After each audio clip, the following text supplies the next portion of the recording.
77 సంవత్సరాలైనప్పటికీ కూడా అపరిష్కారంగా ఉన్నటువంటి ఎన్నో సమస్యలను పరిష్కరించే దిశగా గౌరవ ముఖ్యమంత్రి చంద్రబాబు నాయుడు గారు ఆలోచన విధానాన్ని మేళవించి ఈరోజు మన ముందు ఆవిష్కరిస్తున్నటువంటి ఈ స్వర్ణాంధ్ర విజన్ డాక్యుమెంట్ లో పాలుపంచుకోవడం నాకు ఎంతో సంతోషంగా ఉంది.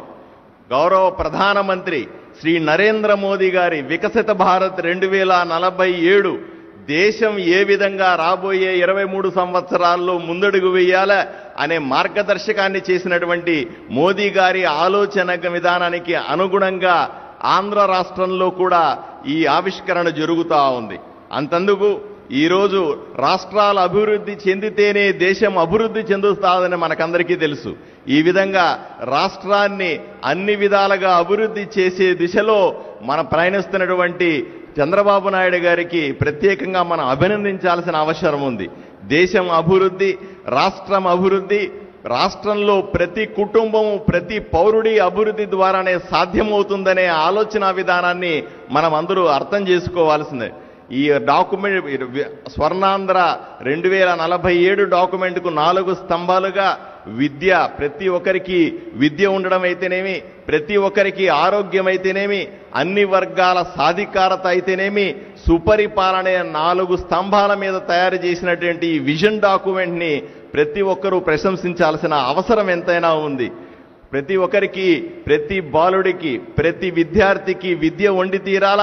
డిజిటల్ విద్య ద్వారా, అలాగే పాఠశాలను ఆధునీకరించడం ద్వారా చదువుకున్న ప్రతి బిడ్డకి కూడా సాంకేతిక విద్య, నైపుణ్య కేంద్రాల ద్వారా ప్రపంచంలో మిగతా విద్యార్థులతో పోటీ పడే దిశగా రాష్ట్రంలోని ప్రతి బాలుడు, ప్రతి విద్యార్థి ఉండాలనే ఆలోచన చాలా గొప్పదని ఈ సందర్భంగా మనం అర్థం చేసుకోవాల్సిన అవసరం ఉంది.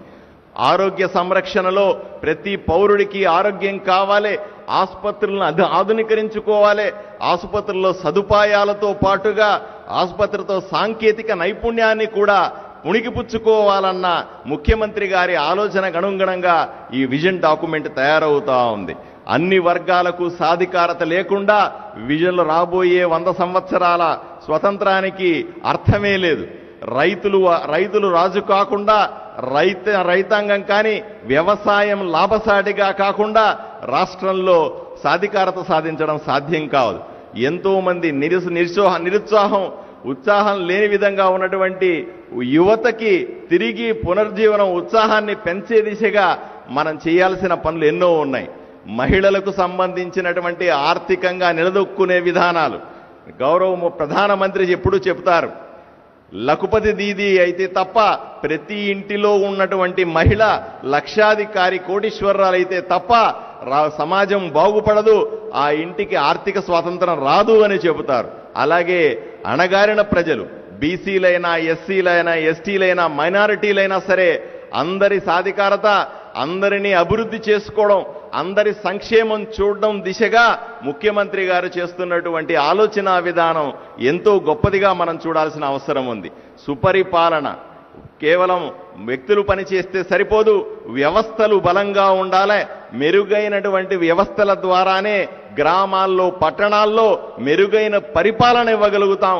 జవాబుదారీతో కూడిన పరిపాలన, పారదర్శక పాలన ద్వారానే మనం రాబోయే 100 సంవత్సరాల్లో మెరుగైన సమాజాన్ని పొందగలుగుతామనే విషయాన్ని మీకు అందరికీ తెలియజేస్తాను.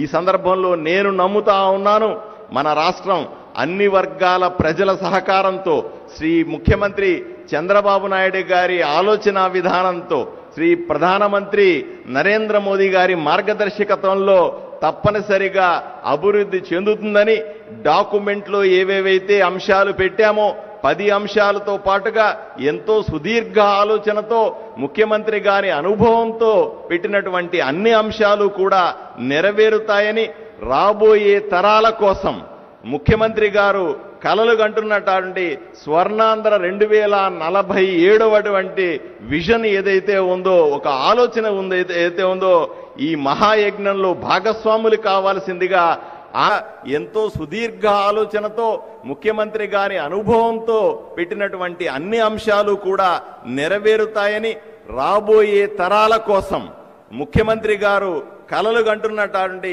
స్వర్ణాంధ్ర 2047 విజన్ ఏదైతే ఉందో, ఒక ఆలోచన ఏదైతే ఉందో, ఈ మహాయజ్ఞంలో భాగస్వాములు కావాల్సిందిగా ఆంధ్రప్రదేశ్ ప్రజలందరినీ కూడా నేను చేతులెత్తి వేడుకుంటా ఉన్నాను. నమస్కారం.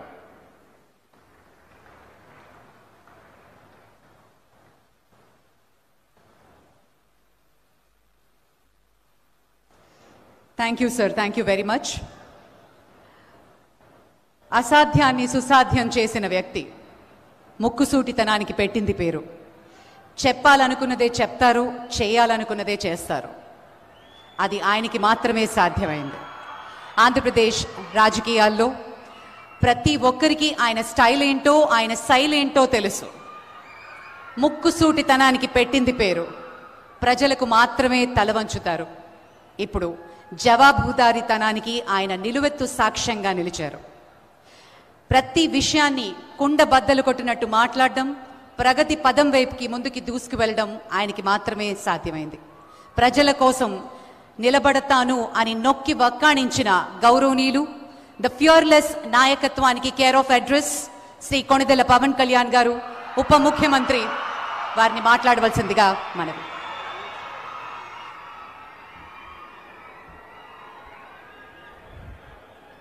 ముక్కుసూటితనం వల్ల మంచి జరిగితే పర్లేదు, కానీ నా స్ట్రైట్ ఫార్వర్డ్నెస్ వల్ల, నా ముక్కుసూటితనం వల్ల రాష్ట్రానికి మంచి జరగాలని కోరుకుంటాను. ఈ సందర్భంగా విజన్ 2047 ఈ లాంచ్కి భాగస్వామ్యం అయినందుకు మనస్ఫూర్తిగా నాకు చాలా ఆనందదాయకమైన విషయం.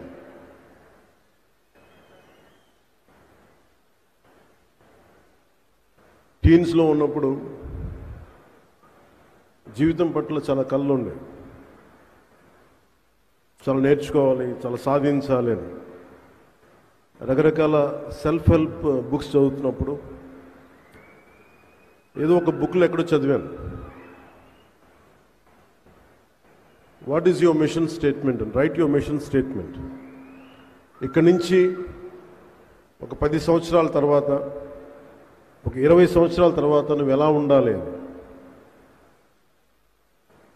ఆ మిషన్ స్టేట్మెంట్ రాసుకున్నప్పుడు చాలా హాస్యాస్పదంగా ఉంటుంది. నేను చాలా పెద్ద నటుడిని అవ్వాలనో, లేదంటే ఒక సైంటిస్ట్ని అవ్వాలనో, ఒక అత్యంత అద్భుతమైన ఒక పారిశ్రామికవేత్తగా అవ్వాలనో, గొప్ప డాక్టర్గా అవ్వాలనో, ఒక మానవతావాదిగా అవ్వాలనో మనం రాసుకున్నప్పుడు చాలా హాస్యాస్పదంగా ఉంటాయి. కానీ ఇవి దిక్సూచి. మనం ఏ డైరెక్షన్లో వెళ్ళాలి, ఏ వైపు వెళ్ళాలనేది మనకు చాలా క్లియర్ కట్గా అవసరం. అది వ్యక్తిగా కావచ్చు, సమాజానికైనా కావచ్చు. నారా చంద్రబాబు నాయుడు గారు 90స్లో నేను హైదరాబాద్కి షిఫ్ట్ అయినప్పుడు, ఆయన ముఖ్యమంత్రిగా అయ్యి కొన్ని సంవత్సరాలు అయిన తర్వాత రోడ్ల మీద వెళ్తున్నప్పుడల్లా మాకు 2020 విజన్ స్టేట్మెంట్ అనేది ఎప్పుడు ఉండేది. ఆ తర్వాత కొద్ది కాలం తర్వాత హైటెక్ సిటీ అని ఒక బిల్డింగ్ కట్టారు. నేను డాక్యుమెంట్ కొంత చదివాను, కొంత నాకు నా స్థాయికి అది అర్థం కాలేదు. నేను నా ప్రపంచంలో ఉన్నాను, బయట ప్రపంచం నాకు ఇంకా తెలియదు. కానీ ఆయన తన కోసం కలలు కనలేదు, తెలంగాణ ఆంధ్రప్రదేశ్, ఉమ్మడి ఆంధ్రప్రదేశ్ కోసం కలలు కన్న ఒక మహానాయకుడు. ఆ రోజు కలలు కన్నప్పుడు చాలామందికి అర్థం కాదు. ఇక్కడున్న వ్యక్తుల్లో, చిన్నపిల్లల్లో కానీ ఎవరో ఒకళ్ళు ఒక 2047కి నేను ఇది అవుతానంటే ఈరోజు హాస్యాస్పదంగా ఉండొచ్చు. మనకి కాలానికి ముందుకెళ్ళి చూస్తే ఆ సాధించిన తర్వాత అప్పుడు ఈరోజు నీ మిషన్ స్టేట్మెంట్ విలువ అర్థమవుతుంది. అలాగా 2020 విజన్ స్టేట్మెంట్ ఇచ్చినప్పుడు అదే మాదాపూర్లో, అదే చోట్ల మేము ట్రైనింగ్ కనో లేదంటే రకరకాల వెళ్ళేవాళ్ళం ఆ రాళ్ళు రప్పలు చూడటానికి. మేమందరూ రాళ్ళు రప్పల్ని చూస్తే ఆయన ఒక సైబర్ సిటీని చూశారు, ఇంకొక నగరాన్ని దర్శించారు.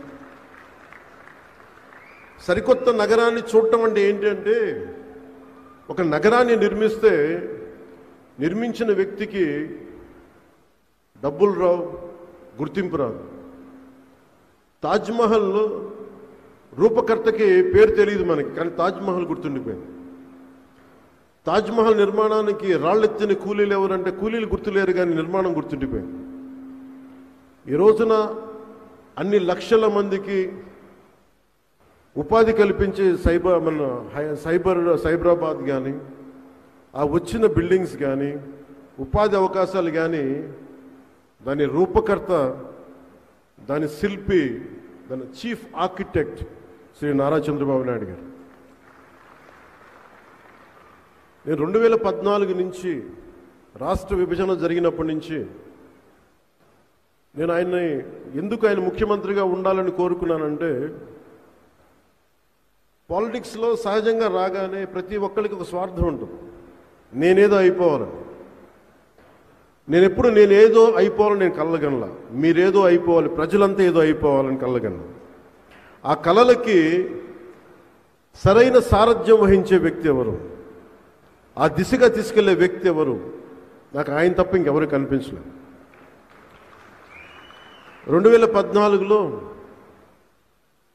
ఏ సీటు తీసుకోకుండా ఎందుకు సపోర్ట్ చేశానంటే, విభజించబడ్డ ఆంధ్రప్రదేశ్ అన్యాయం కాకూడదు, ఆయన అనుభవం కావాలి, ఆయన నాయకత్వం మనకు చాలా అవసరం. అందుకే నేను చేసింది ఈరోజు 2024లో కూడా మేమందరం వెన్నంటే ఉండి ప్రధానమంత్రి నరేంద్ర మోదీ గారి నాయకత్వంలో ఎన్డీఏ కూటమిలో చేరి ఈ రోజున 151 ఎమ్మెల్యే సీట్లుగా 164 అసెంబ్లీ సీట్లు కానీ 21 పార్లమెంట్లు కానీ సాధించామంటే, కలిసి కట్టుగా ఉంటే ఎలాంటిది ప్రజలకు నిలబడగలమని చిన్నప్పుడు పాఠంలో చదువుకున్నాం. United we stand, divided we fall. కలిసి ఉంటే ఎంత బలం ఉంటుంది, విడిపోతే ఎంత బలహీన పడతాం అనేది ఈ రోజున ఈ విజన్ డాక్యుమెంట్ చేస్తున్నప్పుడు నాకు నిజంగా చాలా మనసు తృప్తిగా ఉంది. ఇన్ని కోట్ల మంది ప్రజలకి బలోపేతం ఇవ్వడానికి, బలం ఇవ్వడానికి, ఆర్థిక వ్యవస్థని బలోపేతం చేయడానికి ఇది దోహదపడినందుకు మనస్ఫూర్తిగా నాకు చాలా ఆనందంగా ఉంది. వ్యక్తి వ్యవస్థను నిర్మిస్తాడు, తర్వాత వ్యవస్థ వ్యక్తులు నిర్మిస్తుంది. ఆయన ఇన్ని దశాబ్దాల ఆయన సుదీర్ఘమైన అనుభవం కానీ, అడ్మినిస్ట్రేటివ్ కేపబిలిటీస్ కానీ చంద్రబాబు నాయుడు గారిది చాలా అమోఘం. ఇందాక పయ్యావులు కేశవ గారు చెప్తా ఉంటే, ఆయన నిద్రాహారాలు లేకుండా ఆయన పడే తపన చాలామందికి అనవసరం అనిపిస్తుంది. కానీ ఆయన పొద్దున్న లేచినప్పటి నుంచి సాయంత్రం వరకు, ఎందుకంటే నేను ఆయన విలువ ఎప్పుడు తెలుసుకున్నానంటే, మరింతగా నేను పార్టీ పెట్టి నేను నలిగిన తర్వాత నాకు ఆయన మీద అపారమైన గౌరవం పెరిగిపోయింది. ఎందుకంటే ఒక పార్టీ పెట్టడం ఆత్మహత్యా సదృశం. అనేక లక్షల మందిని ఒక ఏకతాటిపైన నడిపించడం, ఒక భావంపై నడిపించడం, తద్వారా ప్రజలకి మేలు చేయడం, వాళ్ళ అభివృద్ధి వైపు తీసుకెళ్లడం చాలా కష్టసాధ్యమైన విషయం. పదే ఆయన చెప్తా ఉంటాను. నా మంత్రివర్గ సభ్యులు కూడా నేను చెప్తాను లేదా చాలాసార్లు చెప్పలేదు, ఇప్పుడు చెప్పాలనిపిస్తాను. ప్రత్యేకించి నేను ఆయన తెలియజేస్తూ ఉంటాను, మీరు ఒక 4 దశాబ్దాల సుదీర్ఘమైన అనుభవం ఉన్న పార్టీని నడపాలి. మీ మీద మీ పార్టీ వ్యక్తులకి ఆశలు ఉంటాయి, ఆశయాలు ఉంటాయి, వాటిని నడుపుకుంటూ తీసుకెళ్ళాలి. కుటుంబాన్ని చూసుకోవాలి. తన కుటుంబం కాకుండా 5 కోట్ల మంది కుటుంబాలను చూసుకోవాలి. ఆయన వారికి తగ్గ అవసరాలను తీర్చాలి. మళ్ళీ శత్రువులు, ప్రత్యర్థులు ఆయన మీద దాడి చేస్తే అవి తట్టుకోవాలి. ఆయన అన్ని రకాలుగా ఇబ్బంది పెడతారు. ఇవన్నీ తట్టుకుంటా ఉన్న 24 గంటల సమయాన్ని నిరంతరం 5 కోట్ల మంది ప్రజలకి ఎలాగ దాన్ని ఉపయోగించాలని ఆలోచించే విధానం చూస్తే నిజంగా మనస్ఫూర్తిగా నాకు ఆయనకి హ్యాట్స్ ఆఫ్ పలకాలనిపిస్తుంది ఈరోజు. ఎంత కష్టం అంటే నేను గత 2 రోజులుగా 12 గంటలు 14 గంటలు కూర్చున్నాను రివ్యూ మీటింగ్స్లో కూర్చున్నప్పుడు ఎంత ఓపిక కావాలి అంటే leadership is all about decision making. ఎందుకు ఒకళ్ళు నాయకత్వం ఈ స్థాయి వ్యక్తి ఎందుకు ఉండాలి? Leadership is all about decision making. How well your decision is. ఒక నిర్ణయం తీసుకుంటే అది ఎంతమందికి మంచి చేస్తుంది, ఒక నిర్ణయం తీసుకుంటే ఎంతమందికి అది దోహదపడుతుంది అభివృద్ధికి. అలాంటి ఆయన తీసుకునే నిర్ణయాలు కాన్స్టెంట్ డెసిషన్ మేకింగ్.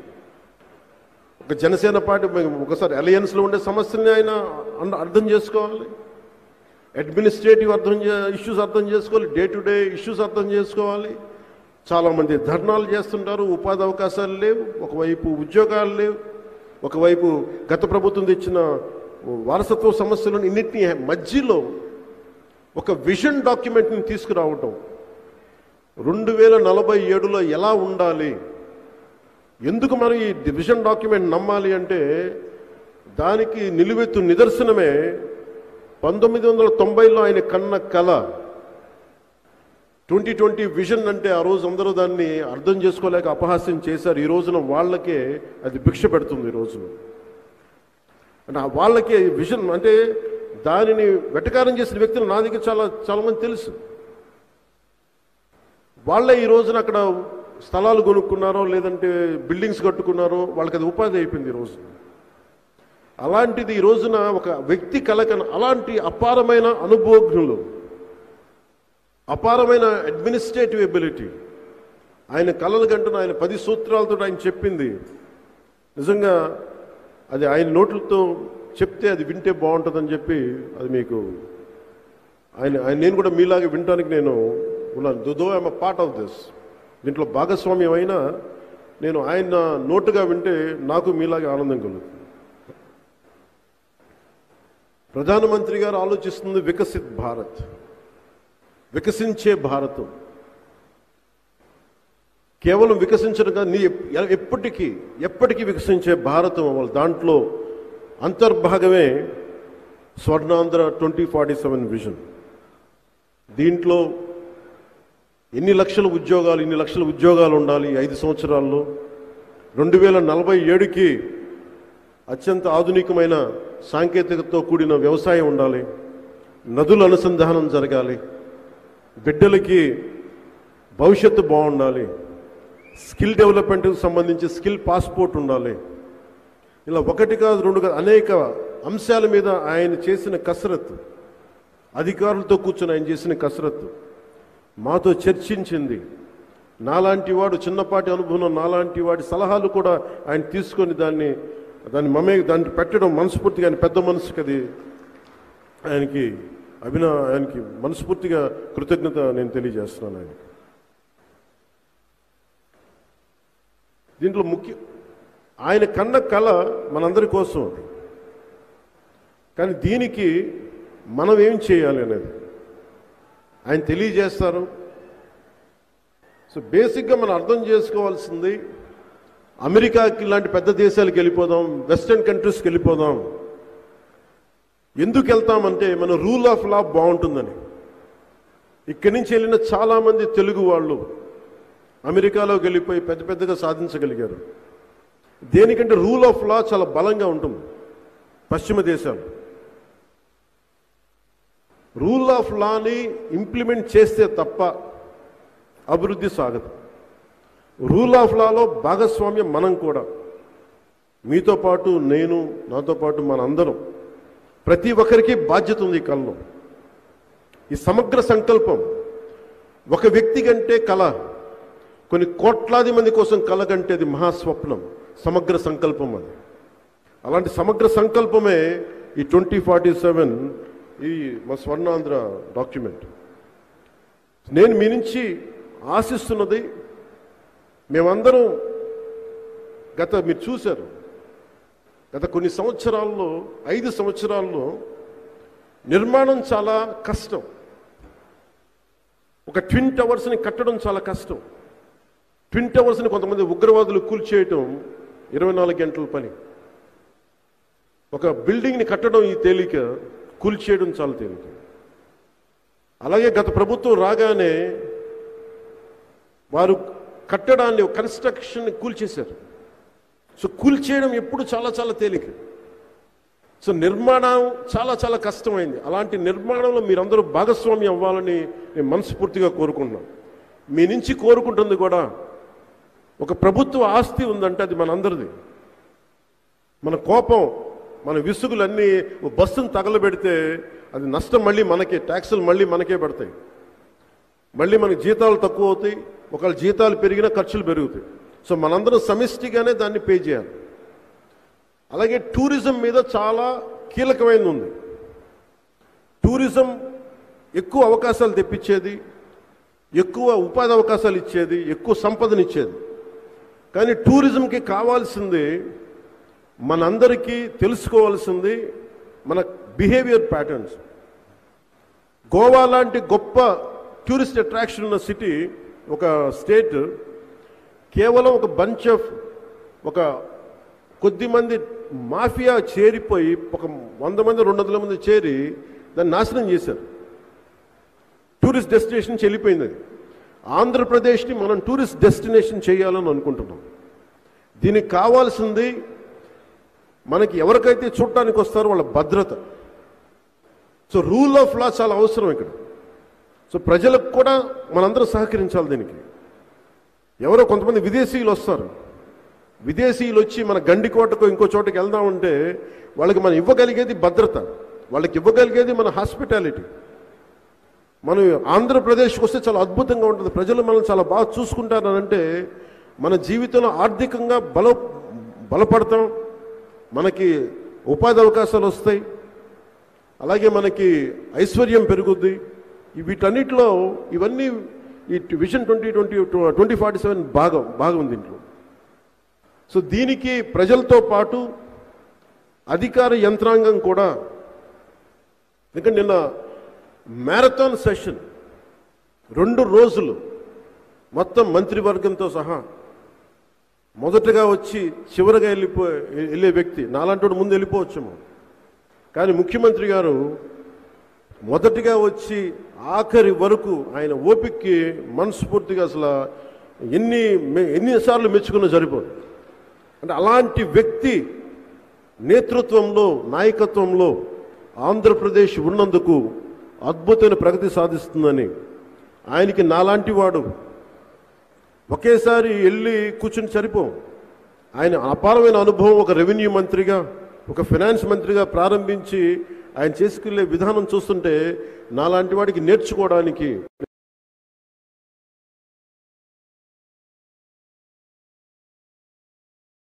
తెలియజేస్తాం. మేమందరం మా కోసం కలలు కంటుంటే మీరు మా అందరి కోసం కలలు కన్నారు. అలాగే పర్యావరణం గురించి, జీరో లిక్విడ్ డిశ్చార్జ్ గురించి అనేక సంబంధిత అంశాలు ఉన్నాయి దీంట్లో అన్నింటిలో. సో మనస్ఫూర్తిగా దీన్ని మనందరం భాగస్వామ్యం కావాలని కోరుకుంటూ, ముఖ్యంగా నిన్న మీటింగ్స్లో కూడా చెప్పాను, అడిషనల్ చీఫ్ సెక్రటరీ సిసోడియా గారు నిన్న మాట్లాడుతూ, ముఖ్యంగా ఇది ఒకవైపు ముఖ్యమంత్రి గారు, ఇటువైపు ప్రజలు, వీళ్ళ మధ్యన అనుసంధానం చేయాల్సింది ఐఏఎస్లు, ఐపీఎస్లు, ఉన్నతాధికారులు మీరే. కానీ 5 సంవత్సరాల కాలంలో నిజంగా ఒక ఐఏఎస్ అధికారి కానీ బలంగా చెప్పుండుంటే ఈ రోజున చాలా సమస్యలు ఇలా వచ్చాయి కదా, వారసత్వపు సమస్యలు. ఇది ఎందుకు ప్రత్యేకించి తెలియజేస్తున్నానంటే, ప్రజలకు మమ్మల్ని బలంగా మా వెంట నిలబడి ఇంత గ్రేట్ మ్యాండేట్ ఇచ్చారు. ముఖ్యమంత్రి గారు తన అపారమైన అనుభవంతో ఇలాంటి విజన్ డాక్యుమెంట్ తయారు చేశారు. ఉన్నతాధికారులు కానీ, ప్రతి గవర్నమెంట్ ఉద్యోగి కానీ, ఇది మీ అందరి బాధ్యత కూడా. ప్రజల్ని గాడిలో పెట్టాల్సింది, ప్రజా సమస్యలు ముందుకు తీసుకెళ్లాల్సింది, ప్రజా సమస్యలను పరిష్కరించాల్సింది. అలాగే ముఖ్యమంత్రి గారి గౌరవ ముఖ్యమంత్రి గారి ఈ తాలూకు విజన్ని మెటీరియలైజ్ చేయాల్సింది మీరే. దయచేసి గత ప్రభుత్వం లాగా మీరు కాంప్రమైజ్ అవ్వకండి, భయపడకండి. నిన్న సిసోడియా గారు ఒక మాట అన్నారు. ఆయన అన్నది ఏంటంటే, ఆంజనేయ స్వామికి రామాయణంలో ఆంజనేయ స్వామి గారి కథ చెప్తూ ఆయన శక్తి ఆయనకి తెలియదని చెప్పి మర్చిపోయారు ఏదో ఒక శాపవశాత్తు. అది మళ్ళీ జాంబవంతుడు సీతమ్మ వారిని లంక నుంచి తీసుకురావడానికి అందరూ ఎక్కడుంది తల్లి అని ఎత్తుక్కోవడం అనే పరిస్థితుల్లో జాంబవంతుడు చెప్తాడంట, నీ శక్తి ఇలా ఉంది, నీ శక్తి నీకు తెలియదని తిరిగి ఆయన్ని శక్తిని తెలియజేస్తాడు. అప్పుడు ఆంజనేయ స్వామి వారు వెళ్ళి సముద్రం తాగుతారు, లంక వైపు వెళ్తారు. అలాగా శిష్యుడే గారు నేను చెప్తా ఐఏఎస్ అధికారులకి, ఐపీఎస్ అధికారులకి అందరికీ, నేను జాంబవంతుడిలా చెప్తున్నాను, మీరు ఐఏఎస్లు, మీరు హనుమంతులు లాంటి వాళ్ళు, మీరు మీ శక్తిని మీరు తెలుసుకోండి. నాకు నిజంగా చాలా ఆనందం వేస్తుంది ఆ మాటలు వింటూ ఉంటే. అలాగే మీ శక్తి కూడా మీరు తెలుసుకోండి. ప్రతి ఒక్క 5 కోట్ల మంది ప్రజలు ఉన్నారు, మీరు ఒక్కసారి తెలుసుకున్నారు. మొన్న ఎన్నికల్లో ఒక్కసారి మీ శక్తి మీరు తెలుసుకున్నారు. 151 సీట్ల నుంచి 11 సీట్లకు తీసుకొచ్చారు. మీ శక్తి మీరు తెలుసుకుంటారు.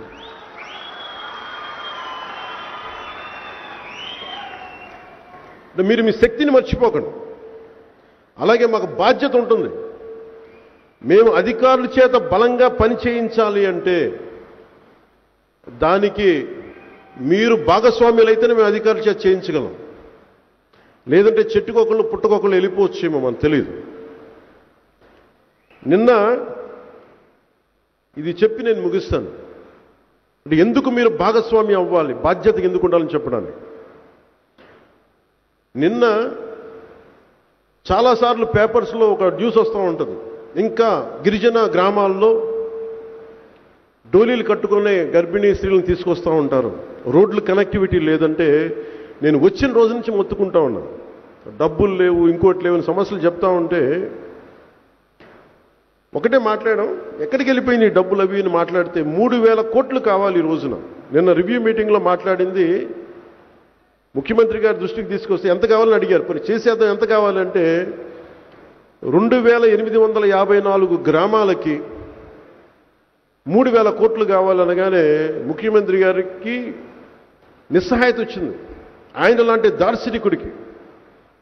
సో పొద్దున్నే రాగానే అడిగాను, అసలు ఏమేం ఖర్చు పెట్టారు వీళ్ళు చెప్పండి అంటే,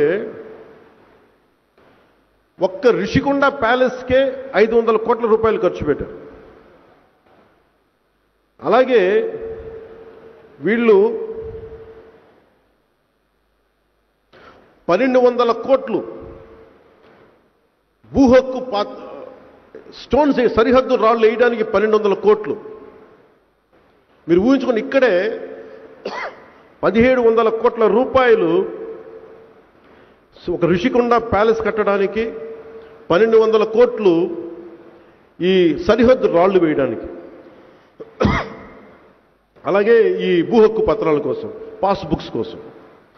ముఖ్యమంత్రి గారికి నిజంగా పాపం ఎందుకు ఆయన నిస్సహాయత వ్యక్తం చేస్తున్నారు, ఆయన కష్టం కూడా మీకు తెలియాలి. మీరు ఊహించుకోండి, నిజంగా ఈ 1,700 కోట్లు కనుక ఉండుంటే ఈ రోజున 2,854 గ్రామాల, కనీసం 1,400 గ్రామాలకి రోడ్లు పడిపోయాయి ఈ రోజున. గర్భిణీ స్త్రీలు ఇబ్బంది పడేవాళ్ళు కాదు ఈ రోజున. ఇంకా ఆయన పెద్ద మనసుతోటి లేదు మనం 3 ఫేజెస్గా చేద్దాం దీన్ని అని ఆయన కూర్చొని చెప్తే నాకు నిజంగా గుంటికి ఊరట కలిగింది. నాకు మనస్ఫూర్తిగా మీరు అది ఇచ్చినందుకు సార్, ఆ బాధ్యత, ఆ భరోసా ఇచ్చినందుకు ముఖ్యమంత్రి గారికి నేను మనస్ఫూర్తిగా నా ధన్యవాదాలు తెలుపుకుంటున్నాను. ఇది మనం అందరూ కనాల్సిన కళ, ఇది మన సమగ్ర సంకల్పం. ఒక దేశపు సంపద, నదులు, ఖనిజాలు, మనకి వనరులతో, నీటి వనరులతో పాటు మానవ వనరులు. ఈ 2047 ఈ విజన్ డాక్యుమెంట్ ఏంటంటే, మనకున్న ఖనిజాలు కానీ, నీటి వనరులు కానీ, సహజ వనరులు కానీ, వీటిని మానవ వనరుల్ని ఎలా అనుసంధానం చేసి ఎలా అభివృద్ధి పదంలోకి తీసుకెళ్ళాలి అనేదే ఈ విజన్ డాక్యుమెంట్. తద్వారా మనకి జరిగేది, మన భవిష్యత్తు బలంగా ఉంటుంది. ఆయన కోరిక కూడా అందరూ సంతోషంగా ఉండాలి, అందరూ ఆరోగ్యంగా ఉండాలి, అందరూ ఐశ్వర్యంతో ఉండాలి అనేది. అలాంటి విజన్ డాక్యుమెంట్ తీసుకొచ్చిన శ్రీ గౌరవ ముఖ్యమంత్రి శ్రీ నారా చంద్రబాబు నాయుడు గారికి మనస్ఫూర్తిగా ధన్యవాదాలు నేను తెలియజేసుకుంటూ, వారికి నేను శుభాకాంక్షలు తెలియజేసుకుంటూ, మీ అందరి తరపున నేను ఒకటే మాటిస్తున్నాను. పొలిటికల్ స్టెబిలిటీ ఈ రాష్ట్రానికి కనీసం తక్కువలో తక్కువ 2.5 దశాబ్దాలు ఉండాలని నేను కోరుకుంటా ఉన్నా. పెట్టుబడులు రావాలి అంటే చెప్పారు కదా మీకు, united we stand, divided we fall అని. మనం కుల పరంగానో, పార్టీల పరంగానో, ప్రాంతాల పరంగానో, వర్గాల పరంగానో కొట్టుకునే రోజులు ఇంక అయిపోయినాయి. ఆ రోజులు అయిపోయినాయి. 21వ శతాబ్దంలో ప్రవేశించి కూడా ఇంకా నా కులం, నా మతం, నా వర్గం అంటే పనిచేయు. సమస్యలు ఉన్నాయి, కరెక్ట్ చేసుకుందాం. అంత మాత్రాన్ని కొట్టేసుకొని రాజ్యాన్ని, రాష్ట్రాన్ని చిన్నా భిన్నం చేసే పరిస్థితులు అయితే లేవు. వేదిక పైన ఉన్నవాళ్ళు కానీ, నేను కానీ, ఎవ్వరూ కూడా గౌరవ ముఖ్యమంత్రి గారి మేమందరం ఒకటే మాట మీద ఉన్నాం. ఆయన వెన్నంటే ఉన్నాం.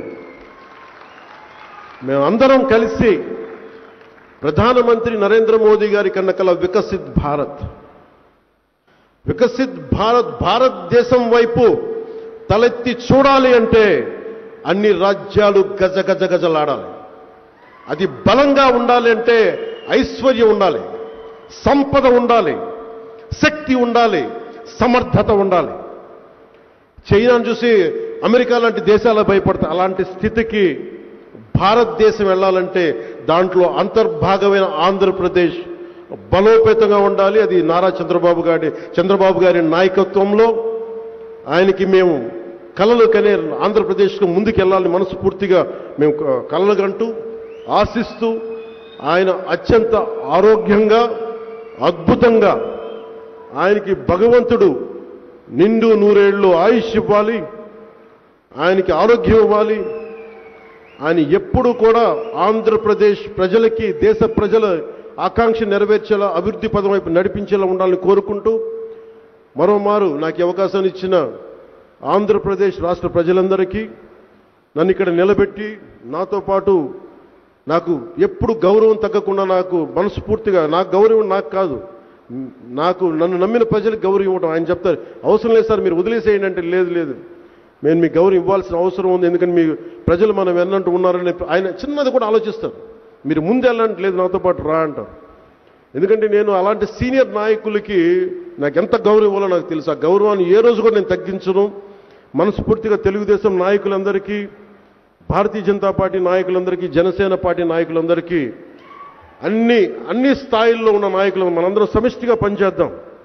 చంద్రబాబు గారితో నేను ఎలా కలిసి పనిచేస్తున్నానో, కొన్ని సమస్యలు ఉన్నా మనకి అప్పుడప్పుడు ఉంటాయి, కొన్ని సమస్యలు ఇలా ఎందుకు చూడకూడదు, అలా ఎందుకు చూడకూడదు ఉంటాయి. కానీ వీటన్నిటిని అధిగమించి వెళ్ళటమే మన ప్రజలు మనకిచ్చిన ఈ మ్యాండేట్. దీన్ని గౌరవించాలని మనస్ఫూర్తిగా కోరుకుంటూ, గౌరవ ముఖ్యమంత్రి చంద్రబాబు నాయుడు గారికి మరోమారు ధన్యవాదాలు తెలుపుకుంటూ, అద్భుతమైన ఈ యాత్రలో మీ వెన్నంటే ఉంటామని తెలియజేసుకుని సెలవు తీసుకున్నాను.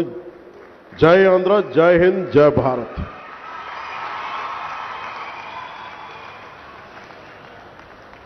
Thank you sir, thank you very much.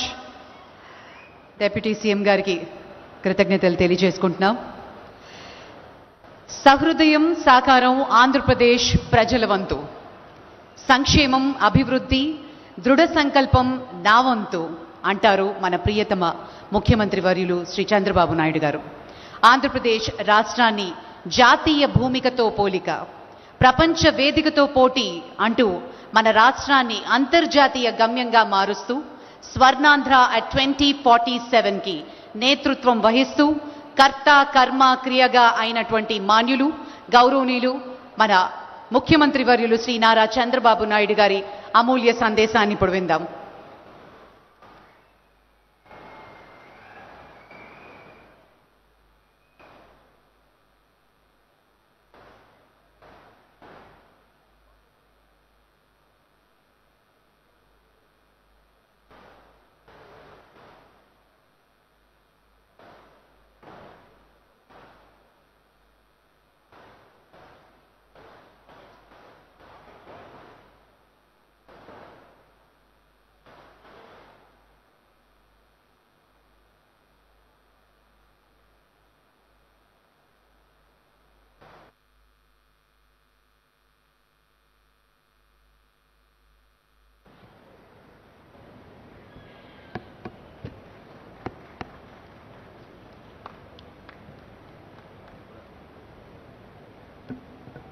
Book కూడా తెచ్చిపెట్టు,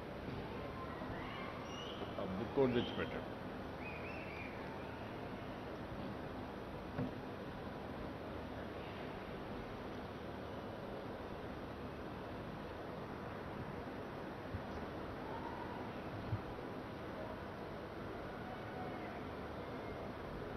గౌరవనీయులు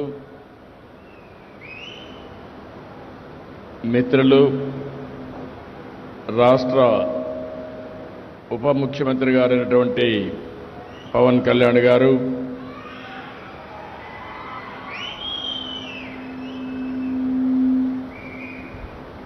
వేదిక పైన బీజేపీ నాయకులు, సహచర మంత్రివర్గ సభ్యులు గౌరవనీయులు సత్యకుమార్ గారు, గౌరవనీయులు ఫైనాన్స్ అండ్ ప్లానింగ్ శాఖ మంత్రులు పయ్యావుల కేశవ్ గారు, వేదిక పైన ఉన్న గౌరవ మంత్రివర్గ సభ్యులు, వేదిక పైన ఉన్న అధికారులు, ప్రజాప్రతినిధులు, ఈరోజు ఒక హిస్టారికల్ మీటింగ్ కోసం ఇచ్చేసినటువంటి సోదరి సోదరమండలందరికీ పేరు పేరున మనస్ఫూర్తిగా నమస్కారాలు, అభినందనలు, శుభాభినందనలు. ఈరోజు మిమ్మల్ని అందరినీ చూస్తే ఒక కొత్త చరిత్రకు శ్రీకారం చుట్టడానికి ఇక్కడ సమావేశమయ్యాం. అలాంటి ప్రత్యేకత ఈరోజు చరిత్రలో ఎప్పుడూ మిగిలిపోయే విధంగా ఉంటుంది. రాష్ట్ర దశ దిశ మార్చే స్వర్ణాంధ్ర 2047 విజన్ని ఈరోజు ఆవిష్కరిస్తున్నాం. ఇందులో మీరు ఒక్కసారి చూస్తే ప్రపంచంలోనే తెలుగు జాతిని నెంబర్ 1గా తేయడానికి ఈరోజు బీజం పడింది, ఆవిష్కరణ జరిగింది. ఇది సాధ్యం అవుతుందని చెప్పి మరొకసారి మీ అందరికీ విజ్ఞప్తి చేస్తున్నారు. ప్రజల తలరాతల్ని, భావితరాల భవిష్యత్తును మార్చబోతుంది ఈ స్వర్ణాంధ్రప్రదేశ్ విజన్ డాక్యుమెంట్. ఇంతటి గొప్ప కార్యక్రమంలో భాగస్వాములైన మిమ్మల్ని అందరినీ పేరు పేరున అభినందిస్తున్నా. మిమ్మల్నే కాకుండా రాష్ట్రంలో, దేశంలో, విదేశాల్లో ఉన్న తెలుగు వారందరినీ మరొక్కసారి మనస్ఫూర్తిగా అభినందనలు, ధన్యవాదాలు. ఇప్పుడే పవన్ కళ్యాణ్ గారు కొన్ని విషయాలు మాట్లాడారు.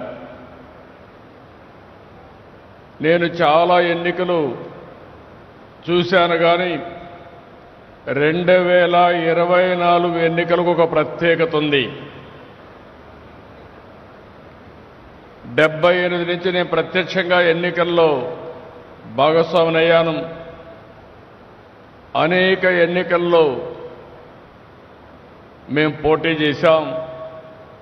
కానీ మొట్టమొదటిసారిగా ఒకసారి చూస్తే 2024లో 93% సక్సెస్ రేట్తో 57% ఓట్లు పడిన ఏకైక ఎన్నిక నా జీవితంలో 2024 అని చెప్పి మరొకసారి మీ అందరికీ విజ్ఞప్తి చేస్తున్నా.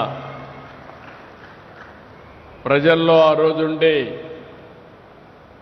వాస్తవ పరిస్థితిని ముందుగానే అవగాహన చేసుకున్న పవన్ కళ్యాణ్ గారు ఒకే మాట అన్నారు, నేను ఎప్పుడు కూడా మర్చిపోలేను. ఎట్టి పరిస్థితుల్లో అపోజిషన్ ఓటు డివైడ్ కావడానికి వీలు లేదు. కలిసి ఉంటే బలం ఉంటుంది, కలిసి పనిచేస్తామని ఘంటాపదంగా చెప్పి ముందుకు నడిపించిన వ్యక్తి పవన్ కళ్యాణ్ గారని చెప్పి కూడా నేను మీకు తెలియజేస్తున్నా.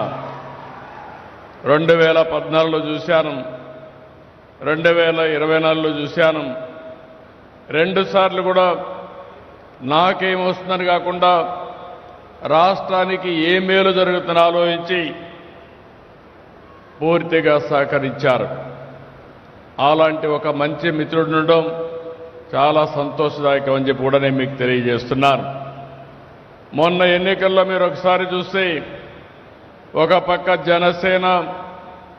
జనసేన అధినేత పవన్ కళ్యాణ్ గారు, ఇంకో పక్క నరేంద్ర మోడీ గారు ప్రధానమంత్రిగా బీజేపీ పార్టీ ముగ్గురం కలిసి పోటీ చేశాం. ఈ రాష్ట్ర అభివృద్ధి కోసం తప్ప ఇంకొక ఆలోచన లేదని చెప్పి కూడా నేను మీకు తెలియజేస్తున్నాను.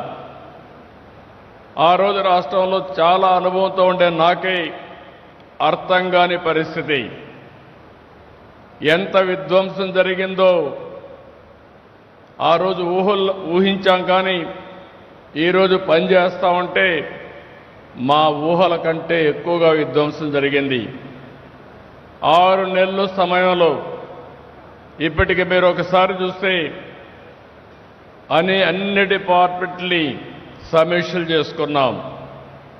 గాడి తప్పిన పరిపాలన ఘాట్లో పెట్టాం.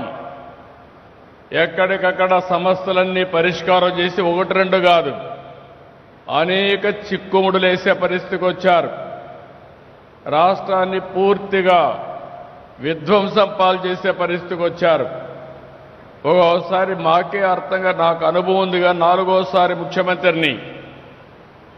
ఎప్పుడు కూడా ఇన్ని ఇబ్బందులు నేను ఎప్పుడు ఎదుర్కోలేదు. అన్ని ఇబ్బందులు సృష్టించారు. అన్ని ఇబ్బందుల్ని ఎదుర్కొని నిన్న మీరు చూస్తే మొన్న కలెక్టర్స్ కాన్ఫరెన్స్ పెట్టుకున్నాం.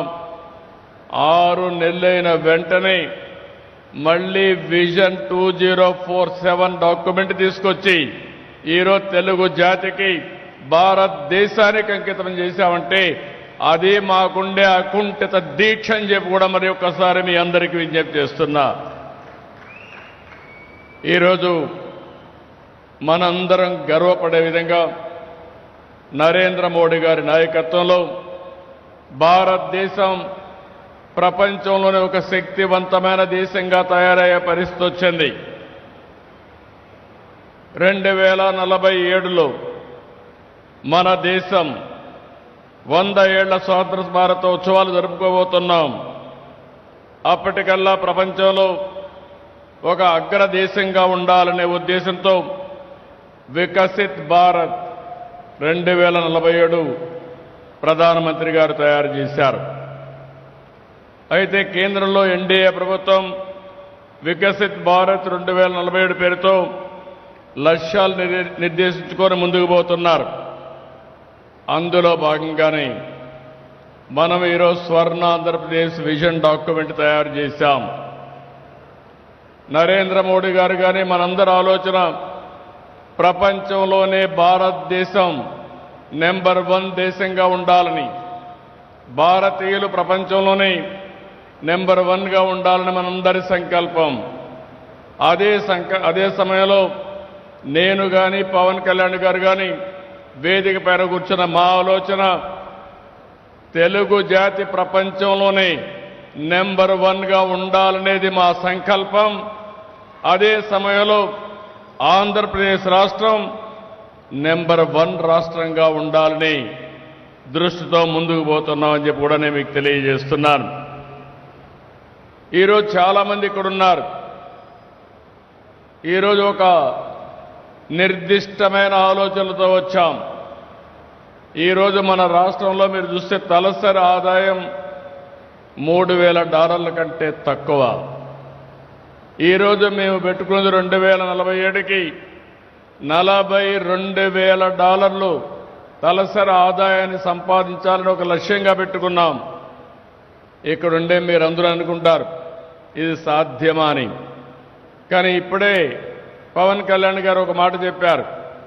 హైదరాబాద్లో మీరు చూస్తే 2 నగరాలు, ఒకటి హైదరాబాద్, ఒకటి సికింద్రాబాద్. ఆ రోజు ఆలోచించాం, ఏదైతే వెస్టర్న్ సైడ్ వెళితే అక్కడంతా రాళ్ళు గుట్టలు ఉండేటివి.